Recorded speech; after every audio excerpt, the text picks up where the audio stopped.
चोली के पीछे क्या है, चुन्नी के नीचे क्या है। जो 56 इंच सीना के बात करते हैं उसको क्यों औरत के पीछे छुपना पड़ रहा है इस बिल के अंदर। चोली का पीछे मींस इस रिजर्वेशन बिल के पीछे डिलिमिटेशन का क्या बात है, क्यों इसको जोड़ दिया है। आपके मुंह से नारी शक्ति का बात शोभा नहीं देते तो आप क्या है, आप कौन होते हैं एम्पायर करने के लिए। आपके आधा एमपी तो रेप केस में है, आधा एमपी डाउरी केस में है, आधा ये औरत को सामने रख के डील कर रहे हैं, इलेक्शन जीतने का फॉर्मूला कर रहे हैं। इतना हिम्मत है यहाँ पे जितना एमपीज बैठे हैं उनको पुरुष जितने हैं, आप बोलो उसको छोड़ दो और 181 लड़की को लाए तो सैक्रिफाइस समझ में आएगा। ये सैक्रिफाइस नहीं है, कोई बिल का जरूरत हुआ नहीं हुआ, फिर भी हम लोग यहाँ पे हैं ममता बनर्जी की वजह से, क्योंकि वो बात नहीं करते, ड्रामा नहीं करते, सिर्फ करके दिखाते हैं जो बीजेपी वाले नहीं करके दिखाते। सिर्फ इलेक्शन जीतने का तरीका है। बीजेपी फिर भी वेस्ट बंगाल में हारेंगे हारेंगे हारेंगे।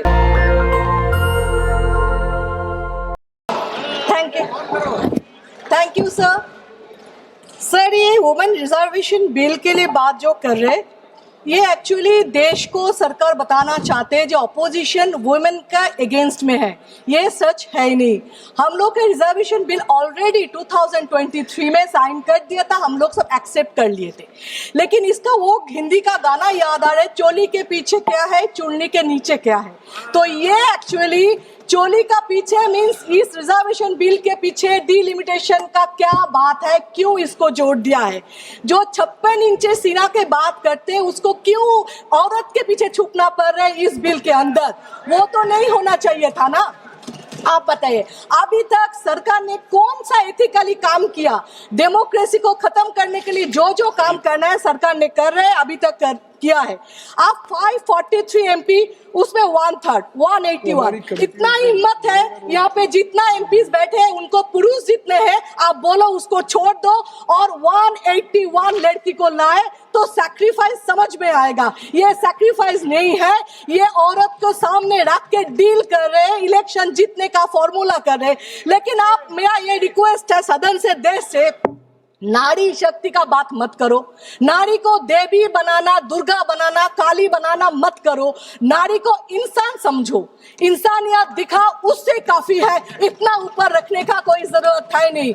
अगर वही है तो फिर आप ये करो ना, आपका एमपी पुरुष, तो मतलब क्या आप 543 हक आपका रख रहे हो, फिर भी नारी के बात कर रहे हो, फिर भी बोल रहे हो एम्पावरमेंट कर रहे हो। क्या है, आप कौन होते हैं एम्पावर करने के लिए। आपके आधा एमपी तो रेप केस में है, आधा एमपी डाउरी केस में है, आधा एमपी तो इसमें कार्रवाई का हिस्सा नहीं बनेगा। आपके मुंह से नारी किसी पे आरोप लगाना है देते तो आपको किसी पे आरोप लगाना है तो लिख करके पहले से देंगे। ठीक है सर, जो नाम है वो सिर्फ बता दीजिए लिस्ट पे।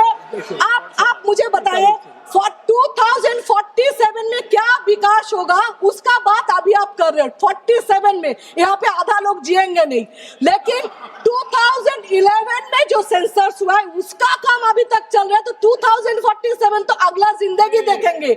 आप लोग का एक भी काम सही नहीं है, एक भी बात सच नहीं है। आप पॉपुलेशन का हिसाब से करें। मैं भी चाहती हूँ मेरा कॉन्स्टिट्यूंसी में और एक एमपी आए, लड़की आए, उसके साथ काम करेंगे, ये सच है। ममता बनर्जी एक है जो सीएम है, अपने बलबूते पे सीएम बने, कोई दिल्ली का सीएम जैसे बने नहीं।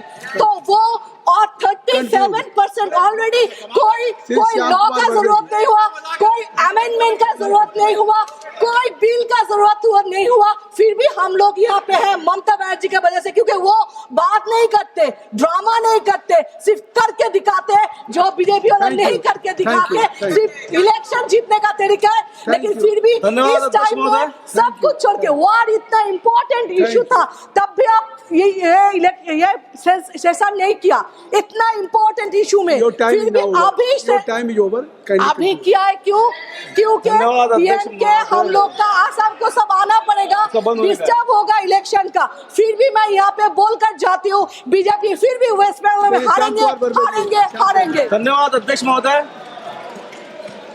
नारी शक्ति वंदन अधिनियम बिल पर मैं बोलने के लिए खड़ा हुआ हूँ। नेशनल दस्तक की आपसे गुजारिश है कि अगर इसको बचाना चाहते हैं तो नेशनल दस्तक को सब्सक्राइब करने के लिए रेड कलर के सब्सक्राइब बटन को दबाएं, फिर बेल आइकन की घंटी दबाएं।